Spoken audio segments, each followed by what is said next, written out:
আমি ইতিমধ্যে আজি আমি সকলোৱে জানে যে কালিৰ পৰা সমগ্ৰ অসম সমগ্ৰ ভাৰতবৰ্ষ শুকাতুৰ হৈছে বা শুকাকুল পৰিৱেশ এটাৰ সৃষ্টি হৈ আছে।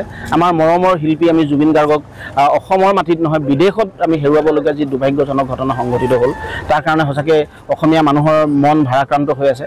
তাৰ উপৰি আমি গোটেই ঘটনা প্ৰবাহটো যদি আমি লক্ষ্য কৰোঁ, আমি এটা কথা দেখিছোঁ যে আমাৰ মৰমৰ শিল্পীজনক আচলতে হত্যাকাণ্ড সংঘটিত হ'ল নেকি, এনেকুৱা ধৰণৰ আমি এটা পৰিৱেশ দেখিছোঁ। গোটেই ঘটনা প্ৰবাহটো যদি চাওঁ, আমাৰ কোনো এজন ৰোগীয়া মানুহক আচলতে এনেকৈ অকলশৰে লৈ যোৱাটো আচলতে নিজৰ পৰিবাৰক শেষ মুহূৰ্তত টিকেটটো কেঞ্চেল হোৱা গোটেই ঘটনাটো আমি যদি চাওঁ, এইটো এটা পৰিকল্পিত হত্যাকাণ্ড গোটেই আমি অনুভৱ কৰিছোঁ। আৰু সেইকাৰণে আমাৰ ইয়াৰ যিখন মুখ্য আয়োজক আমাৰ শ্যাম কানু মহন্তৰ বিৰুদ্ধে আমি এজাহাৰ দাখিল কৰিছোঁ। এইকাৰণে তেখেতৰ অসাৱধানতাৰ কাৰণে, তেখেতৰ অদায়িত্বশীলতাৰ কাৰণে, অকল ব্যৱসায়িক মনোবৃত্তিৰ কাৰণে আচলতে আমাৰ সম্পদজনক হেৰুৱালোঁ বুলি আমি অনুভৱ কৰি তেখেতৰ ওপৰত আমি এজাহাৰ দিছোঁ।